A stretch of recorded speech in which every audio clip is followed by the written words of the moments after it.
And we are back at it, a partly cloudy Saturday afternoon as preparations take place following a fairly busy morning regarding Saturday training here at Gulfstream Park. We've got some clouds over in the background here, but a fast main track and a main track so well cared for that also dries out insanely fast. It was bone dry this morning. I pulled up to the track at about 9:30 a.m. Certainly Saturdays in Gulfstream Park go to hand perfectly, and there'll be plenty of racing to go around over the next few hours. In fact, a dozen on this July the 11th here at Gulfstream. Jason Blewett, glad to have you with us, everybody. However, wherever, it's always good to have your company as we settle in. Again, it is not a sprint. It is more of a marathon on these lengthy weekends, no matter the time of year here at Gulfstream, and who better to bring in than the man that's been around Gulfstream longer than most of us have, and that's a compliment, Ronnie boy. That's the great Ron Nicoletti downstairs, and boy, I'm glad things have cleared up, my friend,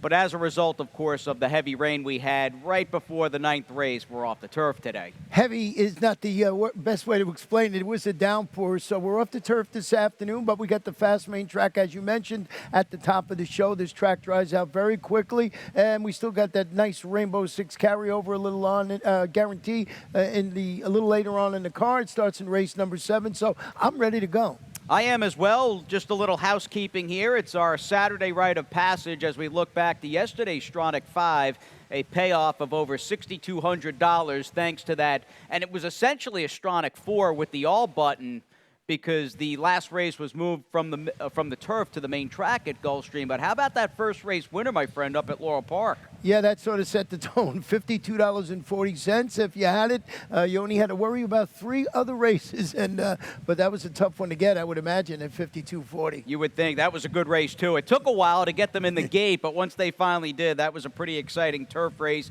and a late run from the 7-horse at over $50 in the win column. Now, looking at this program, Ronnie had mentioned we do have the guaranteed jackpot Rainbow Six pool. That will begin and take shape in Saturday's 7th race. We've also got a couple of locally based pick 5s, including that 50-cent early 5 and just the 15% takeout. I've got coverage in every race with the exception of the cash out leg. I did not see the morning line today, but I would imagine in the 5th race, the 4, Solid as a Rock is a clear favorite, and she might look a tad too obvious there, coming in off a fast victory as potentially the lone speed in that spot for great connections with Kathleen O'Connell and Edgar Zayas. I'm assuming, Ronnie, because I anchored and I knew she'd be waiting in the 5th race, I built this play around her for $18. I'm assuming you took the 4 Solid as a Rock as well in the 5th. I did not. I went with Lady Archer, but I got Solid Rock on my ticket. But the morning line favorite, to answer your question, is the number 6 Bibiana. So Solid as a Rock,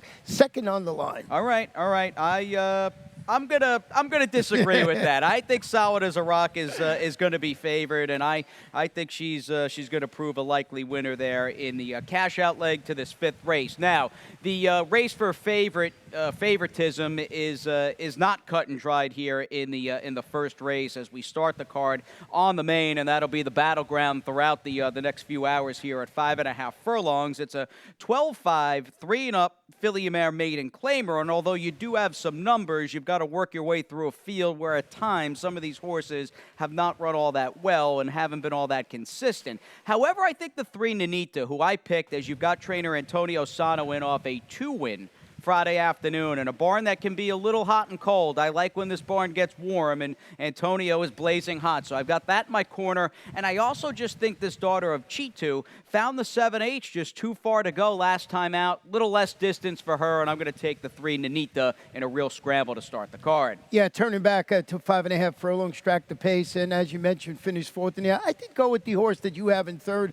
on top of my ticket, and that's Chilling Lady, who's dropping to the 12.5 level and cutting back to the distance we're talking about of 5.5 furlongs after dueling for the lead and finishing that distant 3rd against $16,000 foes, going 3/4 of a mile. I put Victory Crusade in 2nd, going to the Bernardo Campos barn. I found this race a little tough to figure out. I couldn't use the 2 further up like you do, as you mentioned before we went on the air. Does not like to come out of the gate. Well, that's the 2 Cabrina, and it's so early. If you like her, I'd hope you get more than 5-2. Not that she's going to be a big price here. there's a little bit of ability there. Looking at her races here, 2 of them in April, separated by about 3 weeks. But her last 2, I mean, it's been a tough road for her getting out of the gate, going any distance, let alone 5.5 furlongs. That is a potentially pitfall type own worst enemy tactic she's had in her last couple, and thus I have her in the second spot. I nearly pulled the trigger, but her starting gate woes just really worry me. Now we're on to the second race. This is a race where, as this summer season has progressed, Ronnie, we've seen the distances stretch from 4.5 furlongs out to 5 to 5.5. Now you've got a cast at a 12-horse cast of 2-year-old fillies going 6 furlongs over the main track, and some heavy hitters in this race. I mean, topping the list, I think, in any sort of dialogue has to be the Todd Pletcher firster of the number 10 Flatterful, who cost a lot of money and is running with Edgar Zayas. She's your top pick. And we've also got the Safi second-time starter in the 7 Fuzia. And why don't we go back to her first race? I'll let you talk in a second, Ronnie, but she undoubtedly, and you could take us through from the gate, I mean, she really had a tough trip in this race. Lots of early trouble for this filly by Sky Mesa. Yeah, she broke from that tough inside post. Always tough to break from there. And I thought she ran exceptionally well in there. She goes up. She's going to steady now really sharply as you see it, and steady again. So she just never had a clean try and make it 3 times. She steadied in that one spot, just trying to get that inside post will get you every time. So I thought she ran exceptionally well in that race. She did run well behind evidently a Saratoga-bound filly for Antonio in Harrow. We'll see how she does stepping up against significantly tougher, you would think, if they do take her to upstate New York. But Fuzia just ran well, and the fact that she didn't completely pack it in after checking pretty hard there, 2.5, 3 times before they hit the bank of the far turn. She's well beaten behind Hara. You'd like to think, though, with that effort under her belt, she's going to just be better off with it moving forward for Safi. Although Safi told me she didn't, and you'll hear from him leading up to the second, she hasn't worked as well following that race as she was working going into it back on June 19th. We'll see, obviously, how she does. Of the ones with experience, I liked her the most. But again, you've got a fairly pricey flatter filly here debuting for Todd with Edgar, and she's your top pick. Yeah, $285,000 daughter flatter debuting for Todd with a string of useful workouts showing Edgar Zayas in the saddle today. I mean, an exacta box. Getting back to the 7 Fuzia, show you stat on Safi Joseph Jr. with 2-year-olds making their second career start on the dirty, 6 for 21, 29%, 67% of the money, and just about an even return of investment. So you would expect some improvement from Fuzia, but if Safi is telling us maybe she's not working as well, we'll have to see what happens with that horse. And I closed it out with the 3 in here, and that's Conlima, who's the daughter of Commissioner, debuting for Carlos David. Really sharp workouts showing up at Palm Meadows. Sammy Camacho, I think this one might be on the engine. We'll see if she's live and if she's got some speed. Debuting for a barn that not only has done just a good job in general. Texas bred, by the way, by Commissioner. Texas bred. Don't have many of those. But Carlos has been good with his 2-year-olds. I mean, he is not a guy that has come out on his own and has been more or less a young gun and a highly regarded one at that. But he's done well with his 2-year-olds, too. And Conlima debuting from Post 3. Moving on to Saturday's third, we're on the main naturally going a mile, and it's a scheduled dirt race. And perhaps, I don't know if it's the biggest scratch on today's card, but it looked almost by default the 2 Blame the Thief was going to be a pretty tough horse and certainly a top pick of mine. With him out of the race, I scratch into the 5 baseline, and my feeling is, A, it's a far easier race, theoretically, without Blame the Thief in the mix, and B, I am hoping this horse is able to third time back and second time over the main track successively here at Gulfstream for Joe Taylor, the trainer, hoping this horse can at least maybe get close to some of those races up north at Parks on the dirt. Oh, I scratched into the number 7 Sensational Ride, who should be primed and ready, I believe, to offer more. Returned from that 2-month layoff to stalk the pace, finished 4th at this level, and it was going a mile. It was on that good track that afternoon, so scratched into that. And Millionaire Runner, who's this massive son of Warriors Reward, he always seems to come along and grab a share. I can't catch this horse in the right spots, but I moved him up to second with the scratch of the number 2 horse into the big favorite. Yeah, Blame the Thief for sure. No, Millionaire Runner strikes me as a little bit of a safety net because you've obviously got baseline my horse and your horse, the 7 Sensational Ride, who the field he's coming out of for this claiming tag, the French Quarter So Long Chuck race, eons tougher than this field, but his form has been a little lackluster and has been on a steady decline. I almost thought Millionaire Runner was a little bit of a safety net if you didn't like the 5 or 7. It was tough to really love anybody, though, in that third race, but no blame the thief. Now, the fourth is a tricky one. This is our first off-the-turf race on the program. We've got a 3-and-up filly mare, $25,000 to $20,000 claimer. You've got the horse to beat on top, Ronnie, and I think it's probably as simple as if the 2 Tokyo handles the dirt this afternoon off those turf races, she's probably going to win, but in my mind, there's a big if taking her as the favorite, but there's no denying she's got more talent than this field. There's an all likelihood that that's reality this afternoon. She just, our previous turf races, if you look at her past performances, she likes to come from off the turf pace. She's going to the Monica Magui barn after the claim. I think she's going to be closer up. We're only dealing with a 5-horse field in here with the scratches of the 6 through the 10. I just thought, if you're looking at the past performances, she's the horse that you would think can handle this level of competition. But that number 1 horse you have on top, La Gata Negra, that performance 2 starts back, albeit on the sealed sloppy track, wasn't that bad. And at least in terms of a figure, she probably didn't run as well, but her last start, and she was just shy of 50 to 1 in that race, wasn't all that bad. And I guess she's just run well enough and may have just simply landed in the right spot despite closing from left field. She's one that warrants a lot of respect, and I picked her just because her dirt races have been fair of late, and opted to put her over the number 2 Tokyo. You're going to go 2-5-1. The 5 Caffeine Rush scares me because not only is this field pretty modest, but she could wire this field. Her speed could really make her a dangerous horse in this race. Yeah, she showed speed on the dirt going a mile. She faded in that race, but with no pressure on the front end in this compact field, she can be very dangerous and maybe steal it on the front end, like you mentioned, put her in second. Now, I've got my early pick 5 singled in this upcoming Saturday 5th race as we close out the sequence with a 3-year-old filly, $35,000 to $30,000 claimer, and I wasn't trying to reinvent the wheel. In fact, I thought it looked fairly obvious here with the 4 Solid as a Rock. Now, she's one of those traditional last time was the time to have her. You got 5 to 1, in fact, almost 5.30 to 1 in this race we'll look at from May the 15th. But it was good to see her not only get to the winner's circle, but this was by far the best race she has put forth since that career debut, a career debut that prompted her to be a pretty big favorite against Lindsay's Lucky Lady in a stake race here, second time out in late June of 19. Again, I drew the race up. I thought she might just make the lead, and off this strong recent effort, I thought she'd be tough, Ronnie, looking for 2 consecutive victories. Yeah, she won that race by, as you can see, almost 6 lengths. It's Kathleen Edgard going for 2 in a row.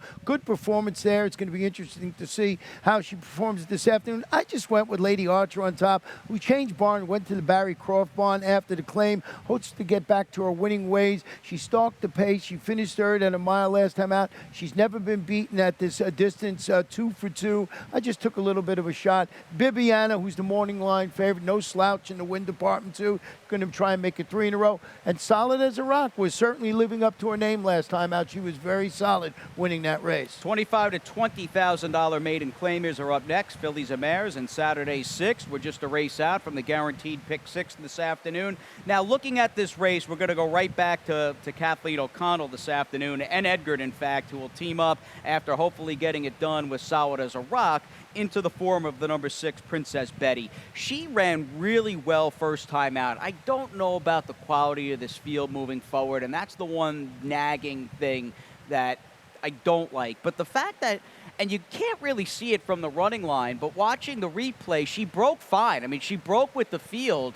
She was very sluggish, though, thereafter through the first furlong and a half, so much so she dropped out of the screen. Yet despite that, she cranked up with a fairly impactful run. Here she comes with the black cap and the yellow and black colors. And this was just a good effort first time out from Princess Betty, who might just be maybe a little more focused, a little stronger from the starting gate, and won't be that far behind as she was in the replay we just checked out. And it's just a good performance. She finished second, but she finished second in front of a pair of next out winners, so I'm in total agreement with you. I think she's going to take that jump forward this afternoon and run very well for those connections you mentioned of Kathleen O'Connell and Edgard Zayas. I went with Independent Miss in second. You see the finish there. Just a really good performance, only getting beat that less than a half length. Independent Miss, who's turning back to this 7 furlong distance for the first time after dueling throughout and finishing second against maiden special weight competition. That was going a mile in the slop. I think the drop to the 25 level, who you have the horse on top, I didn't notice that, is the one to beat in here with that drop. Oh, without a doubt. Yeah, no. I mean, there's a lot to like and unpack with the 6 Princess Betty, but the benchmark to this field is undoubtedly Independent Miss. Yeah, just on that big drop there. And she ran okay, so I finished second, as I mentioned, against Better, and I went with Gitana. We just have her exact there. It's actually super. Just flip-flopped a little there. Yeah, basically the 4 favorites more or less lined up and certainly boxed up. You went 6-4. I'm going to go 4-6, and we'll take a little breather here on this live Saturday edition of Gulfstream Today.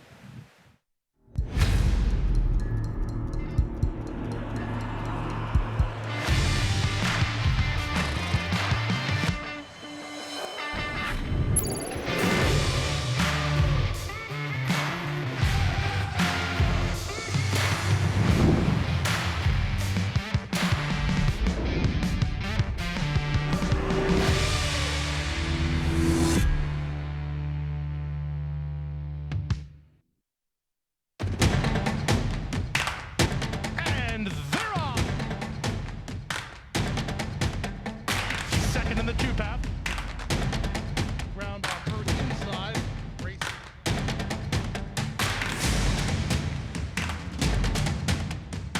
A quarter of a mile to go, and he's 6 on top. Last of the 12 as they roll into the backstretch. Second Saturday in the month of July with some light rain falling outside. A fast main track currently. We are off the turf today, dodging raindrops, as Ronnie would say at this time of the year. It is summer in South Florida. Hope you've got your raincoat out there, Ronnie. I do like the tie. Is that a newer tie? It's a newer tie, yeah. Just been going with these springy colors, you know, trying to make the rain go away. I know, and I've always loved clothes. I know you're a fan, and they look good on you. You're a fan of the plaid ties. You got a lot of them, don't you? Yeah, I got a lot of them there. I found a place where they had them on sale, so I bought a bunch of them. All right.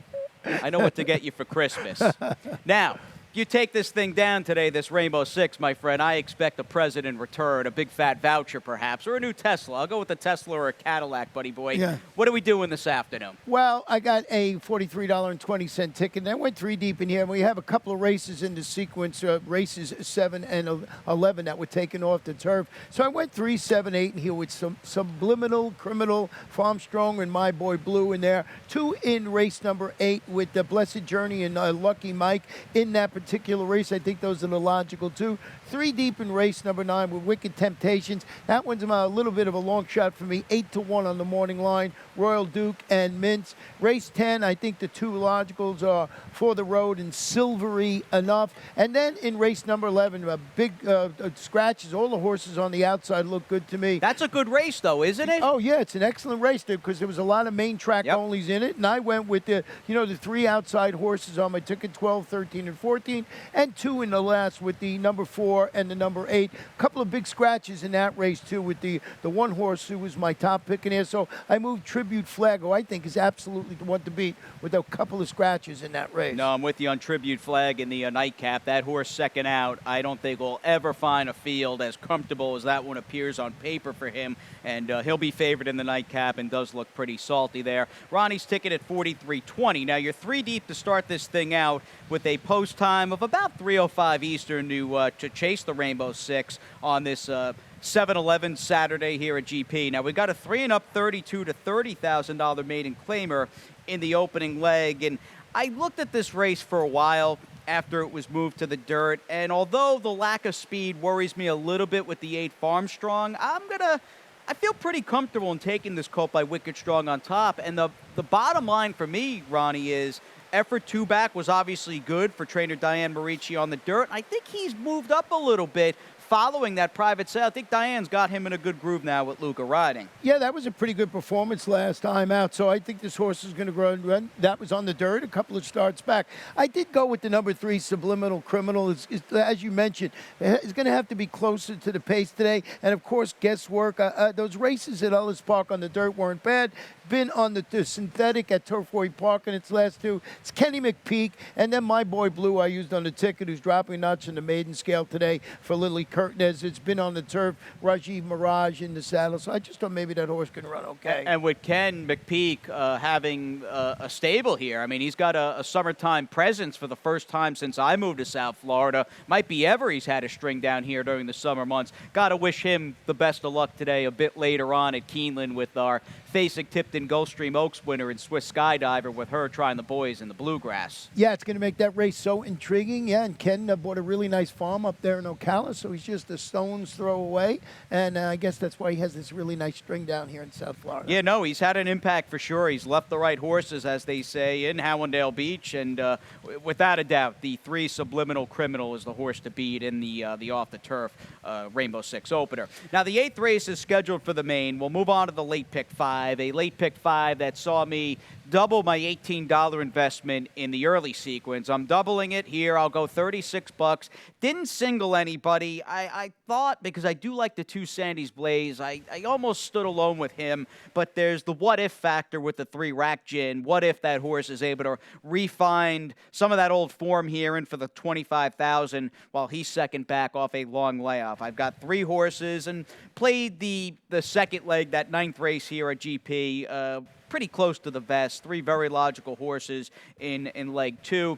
2 deep for me in the 10th, preferring the rematch horses, and we'll look at the last out effort between Vinny Van Gogh and Silverly Enough as they come out of the same race. I still think they're both getting a fast pace to close down. 11th race is, I think, the best race on the card, save maybe that second, which is a big field of 2-year-old filly maidens, but that 11th race is solid given the abundance of main track onlys in the mix, and I use the same 2 as Ronnie in the cash out leg. Machiavello, but the real horse to beat is the 8 Tribute Flag, who's supposed to improve and be tough there, win, lose, or draw. Second time out for Louis Russell. So getting back to this opening leg, Ronnie, in the 8th, I guess Rack Gin is probably the biggest story as far as a dialogue goes, a horse that had, for a time period, flashed a little bit of ability. Now, he was laid up following his tough allowance loss here on August 4th of 2019. He did not resurface until about a month ago, 4.5, 5 weeks ago. Didn't run well in the Life in Shambles race. Does he step forward here, second back off that long layoff, first time into a claiming race? Yeah, I sort of wanted to watch one more from him in this race here, and I did not even use Sandy's Blaze on top of my ticket, so I saw this race a different way. I went with Blessed Journey, who has seemed to figure things out in his 2 recent races. Really impressive breaking his maiden 2 starts back. That was after 10 previous tries. Then he finished his third against 30 open claimers. I think he fits prominently against these 2 lifetime runners. More importantly, I think he sits the trip behind the speed in here today. I don't know what the price is on him in the morning line, but I just thought, well, you got him on a ticket too. So it's not a logical contender. Yeah, logical contender in there. So I just thought Blessed Journey might be the way to go in there. But I want to hear about the 2 Sandy's Blade. I'm taking a horse who's still on the comeback trail. This is the 5th race. So maybe the comeback trail is a little too strong because he's run 4 times here this spring and summer. But a horse that was able to break his main last time out is a big favorite. What caught my eye with trainer Antonio Sano wheeling this horse back less than 2 weeks from that lower level maiden claiming victory is the fact that Antonio's got pretty solid numbers. I had pulled a stat with this Colt by Gone Astray. This is a last out winner on a pretty quick turnaround of 1 to 2 weeks between starts. As you can see, it's a massive sample. I said, my goodness, Antonio does like to run them back. When they're doing well and they're in form, this is not a guy that's afraid to run his horses. And he's won with 1 out of every 5, essentially, and you've got some prices in the mix. That works well. That gave me some confidence that the 2 Sandy's Blaze would show up, and I'll take him as the likely inside speed over the 3 Rack Gin. Let's move on to race number 9, 6 on the main, a 2 lifetime $16,000 3-and-up claimer. And although a wet track was the story last time out for the number 3 Legal Deal, and he's going to have to probably run a little bit better today, I'm looking for him to wire the field. I just did not see anybody that could run with him in this spot. I had liked the 4 Smash last time. I think this race might be a touch tougher than the Vincent William field that he comes out of, and you obviously prefer the horse in for the $16K, lowest claiming price of his career in the number 2 Wicked Temptations. Yeah, drop it to the 16 level today. Edna Blinkers returned from about that 3-month layoff to finish a 4 wide 4th against 35. 5, going 6.5 furlongs. Eddie Plisa Jr. Christian Torres up. I thought this horse would run well. Second off the bench. I just thought this was a logical spot.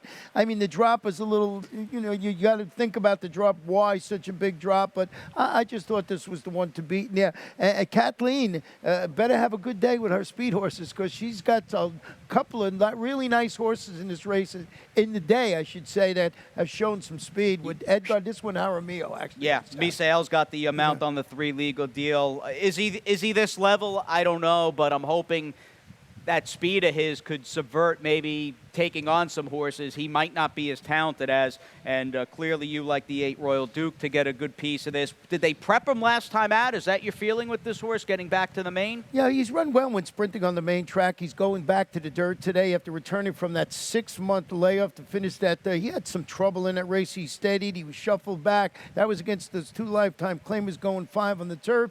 It's Mike Yates. Jesus Rios handling the outside draw today. I thought maybe this horse will bounce back and at a bit of a price in here this afternoon. We've had some light rain here falling since. It'll be interesting to see how speed and how the track's going to play as the afternoon goes on. Well, we'll speed right into race number 10 as we hit double digits on this 12 race Saturday afternoon at Gulfstream. A Florida bred allowance optional claimer, and for me, I lost my original top pick in the 5, Crammy Boy, who was scratched out of this race along with the 6, Nettleton. Now, I drew this race up. For me, the schematics of this race, a very glib pace, and a glib pace that ultimately could work against horses like the 7 Granger County, the 8 For the Road, who hasn't run since Thanksgiving, and even Take Charge Dude, I think, is going to add fuel to the fire. I thought this pace would be hyper fast in this spot. So I'm looking for this race to hopefully melt down, and I like a couple of horses that are coming out of the same race. They both ran fine with different trips. That's Vinny Van Gogh, and here's the race, and also Silverly Enough. Now, Vinny Van Gogh got himself into a little bit of a jackpot early as a horse who was trying to get position up the inside. The gray Silverly Enough drops out, and he'll be along late. But this was a spot where Vinny Van Gogh, I just don't know if he had enough room in there, and Joseph Trejo said, you know what, let me get him out of here. Slight steady. Didn't cost him the race or anything, but he had legit trouble. He'll continue on and just run a solid race, and that more or less has been his forte. This is a gelding by JP's Gusto that might not win every time he goes out there, as he re-engages and comes with that 3-wide sweep around the 50-1 shot, number 4 horse in Harry He, but a horse who's just run consistently well, and he'll go out for a new bar. Now, we've also got Silverly Enough, who's finally getting into gear, and I spoke to Christian Torres yesterday. You'll hear Christian talk about this horse for Bob Hess. Said he does not like to get hit with kickback. He is very sensitive to the dirt flying back in his face, which is the reason he takes himself so far out of it. But as you can see, if he's out in the middle of the racetrack and gets a good pace, he's probably going to come with a good run and a good close. Yeah, and he ran into repeat winner Joe DiMaggio in second starts. Going back to Vinny Van Gogh, we're going to show you stat on the first after the claim by Jorge Delgado. First after the claim, as I mentioned, on the dirt, he's 14 for 50, 28%, 56% in the money, 175. And this is just over the past 2 years. So this barn does exceptionally well with first off the claim in this race. I did go with the number 8 in here For the Road, who was 3 for 3 in the money here last year. So this horse has run well on this track. Returns after that really gaudy resume up there showing at Parks, in which he won his last 3 races in front-running fashion. Does he get hooked in a duel with Joe Taylor? Angel Rodriguez atop this gelded son of Adios Charlie. I don't know what I'm going to get, but I had to put him on top of my ticket. Well, what about the layoff with him? Does that concern you at all? Yeah, but I just thought because he ran well here last year, I'm looking for a little bit of a price. We'll see how he runs. All right, we'll see if he can back up. I've noticed that, at least in my opinion, some of these Parks horses just have not been as effective down here for whatever reason. We'll see. Yeah, that's the 8 For the Road, almost a confirmed speed. You've got a Safi trainer change on the outside and the 9 Legacy Azteca.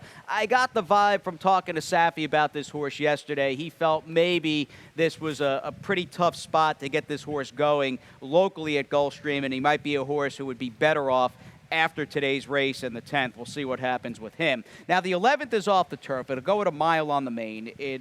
I guess it's co-feature status. The 10th and 11th today, two pretty nice allowance races. And this one just really had a lot of protection in terms of like quality-looking main track only horses. Now, the 9 Indamage has just been good here for Jeff Engler. And I don't want to say this is a class dip for him. That's probably too strong of a statement, but losing a tough one to Blue Buff at a big price and coming back and backing up that what I thought may have been a fluky effort to back over that sloppy track here towards the end of May. I think Indamage ran just as well last time out against a real gritty, tough veteran in Kanane, and I feel like just Blue Buff and Kanane from an overall quality or class standpoint would fit quite nicely in this race. So I like the recent form of the 9 Indamage. You, of course, like the 13 Like You, who I like his form too. I don't know if he's this level, though, Ronnie. I view him as a horse who's stepping up because he's been running well, but only running against 3-year-olds. Yeah, and his form has just been that good, and I just thought with the move to the main track, he was entered to run in here. Just, third, first, second, third, first against $40,000 claimers, albeit against 3-year-olds last time out. I just thought off that form, and Ronnie Spatz very quietly having a fantastic meeting here. So I put that one on top. Craze, Brooklyn Law, first off the claim by Walder, and the 12 Mechacorta. Nice win in the slop, a couple of starts back. Fausto Gutierrez, boy, is he on fire. He's been good, and it's funny, Ronnie, with Mechacorta. Kitten's Joy Colt, who just his turf races have been pretty average. Go figure. I mean, his dirt race in the slop, as you referenced, that was a legitimately good performance back in April. Yeah, he ran well, and the barn is so hot. I mean, you got to keep him. Fausto just keeps winning races, so we'll see how this horse runs this afternoon, and you'll have some time to handicap that race now that it's been taken off the turf. And it was really nice that they put those main track only, so we didn't use the real guts of that race. Yeah, absolutely. Now, the 12th, the nightcap, we've already mentioned this a couple of times, obviously cashing out the Rainbow in the late 5, and the 8 Tribute Flag was mentioned as just a horse who's going to take a lot of play in this race, and deservedly so. You would think, and he may not come away with the win in his second start, but from just an overall competition standpoint and a good race, building block type debut, he's supposed to be tough here, getting a little more real estate to play with from 5 to 6.5. And that's what made me just look at him in here. And as I mentioned, a couple of scratches in there of the number 1 horse, who was my top pick in that race, and also lost the 11 in there, who was my 3rd pick. So had to re-scramble. And I just think with those scratches, Tribute Flag is the one to beat. And we mentioned Fausto Gutierrez. He's got Machiavello, number 4 horse in here, and it goes to the dirt for him. So those I thought were the logical 2, and that's the 2 I used on my Rainbow 6 ticket. Yeah, I'm with you. Ronnie and I 8-4 to close out the afternoon as we wish all of you the best of luck. We appreciate you joining us here on GP Today, and we'll send it up to Pete Aiello for those scratches and changes.